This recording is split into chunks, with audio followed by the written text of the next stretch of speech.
A lot is going on, and it's fast and furious. And as we said, politicians are taking a lot of heat. Folks that, stuff's happening. But the reality guy in the White House has sparked an international controversy, que surprise, after retweeting an anti-Muslim video or anti-Muslim videos from a far-right British website, some of which have been debunked as fake. But the White House still defended his actions. Take a look. It's important to talk about national security and national security threats. Look, again, whether it's a real video, the threat is real, and that is what the president is talking about. She's got a rough job. If it wasn't so tragic, if it wasn't so tragic, it would be funny. But it's so insane that a press secretary would say it doesn't matter if the video being retweeted to the world to his 60 million followers, 44 million followers is real. It's just about the message behind it. I mean, they always talk about this administration about the irresponsibility of the media. Well, what about their irresponsibility in that instance? You know what? You're forgetting one thing about this administration. One thing that people have to remember about Trump and this girl and the rest of them, they have no shame, okay? You cannot negotiate with people who have no shame. But it's beneath the dignity of the office of the United States presidency. They don't have shame. It's impossible to get through to them. There are people.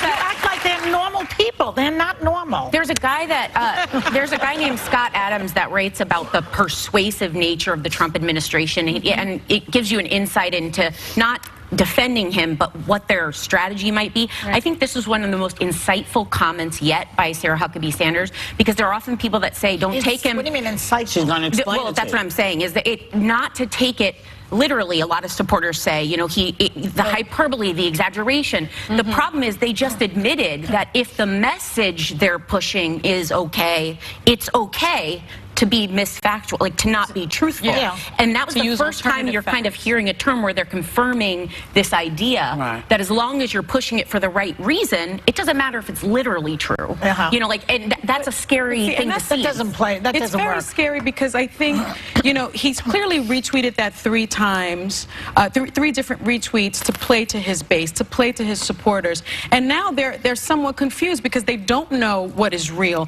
and what it isn't, but they follow him. I want to address something you said yesterday, Megan. You said that I implied that all Trump voters are racist or misogynistic. And can we put it in context? You said when Hillary won, and it comforts you that she won the popular vote because that means that not everyone agrees with otherisms, not everyone is racist, not everything. And no, what I said was, I feel better that she won the popular vote because that tells me that the majority of Americans understand that racism is wrong, that otherism is wrong, and that a woman can lead. Understanding that racism is wrong, I interpret it as saying that they're racist. Yeah, but let me. Can I ask you a question? Wait, Do you think all Trump supporters are? Let me finish my thought so that I don't forget it. I think you misunderstood what I said, and if you misunderstood it, then other people out there misunderstood it as well. And my point was very nuanced, and so let me explain the point. I do not think that all Trump voters are racist, and I didn't say that. I have friends, I have family, I have colleagues that voted for Trump, and so I don't think those people are racist. I think they're good people, and I can't see inside people's hearts. But what I will say is Trump ran a campaign on otherism. He ran a campaign about birtherism. He ran a campaign about Muslim bans. He ran a campaign calling your father not really a true war hero because he wasn't captured. Because he was captured. Mexicans are racist. He has a history of housing discrimination against African Americans. The Gold Star families he went against. He says that he can grab women by the vagina. I mean, the list goes on and on and on and on. So when people hear that and look the other way, and not only look the other way, but vote for him, regardless of their personal motivation, whether it be race, whether it be personal financial gain, I think you're somewhat complicit in that, because you don't have to be a racist to allow racism to flourish. You know what I mean?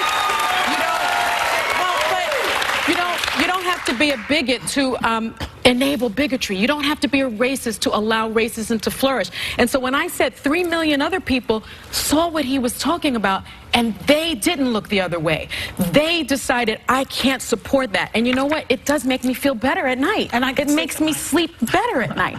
That was my point. Yeah, got it. That was my point. As Is it clear? Is it clearer now? I think we view the election, I agree with some of what you're saying. I think that, with all due respect, I spend a lot of time in Red America. I think I understand the Trump voter, and I think to say that they're complicit, there's a lot of people that felt really left behind. I think this election was about poverty. You also said something about Andrew Jackson having a photo in the White House being a siren song or a virtue signal. I don't remember exactly, but something about... For the viewers that didn't see that, you know, Donald Trump, when he was talking in front of the code talkers, the Navajo Nation, he was doing it in front of a portrait of Andrew Jackson, who was the Indian killer, and he chose to have that portrait in his Oval Office. And I said it was bad optics, but you said it was a signal, and I think for me it's like sitting here being like, well, why if you have a picture of Andrew Jackson up, that means that you hate Native Americans. But why him at that particular meeting? Can I tell you something?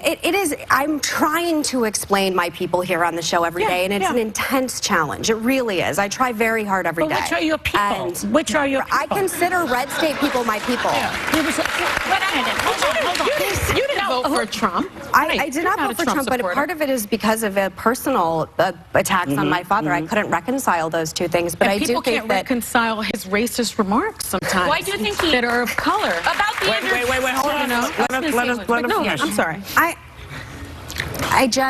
I'm really trying, I try every day to explain Trump and his supporters, and I think that I feel like after Obama's election, I tried very hard to understand why he won, what we weren't doing as Republicans, all these things, and I don't think the same respect is being done to Trump, no matter how much you hate him, and I get it. Trust me, I get how much everybody hates Trump. I understand. But I'm just saying, you are doomed to repeat the same mistakes that you did in 2016 if you think it's only about you're complicit as this voter, you're whatever, and you don't have to listen to me, but I tell you, before I joined the show, I watched your Election Day episode. I was not shocked in the same way that you guys were by Trump's win. I was not surprised. You weren't wearing a black veil like Joy? You weren't shocked as well. But that's true, you weren't shocked. Yeah, no, I wasn't shocked. But here's the thing, really, at this point, he is in there. And I will tell you, I don't hate anybody. I really dislike him because what he did, he didn't have to do. He didn't have to come in the way he came in. He didn't have to come in swinging like that. And it pissed me off. But I will tell you this, and I'll say this before we go.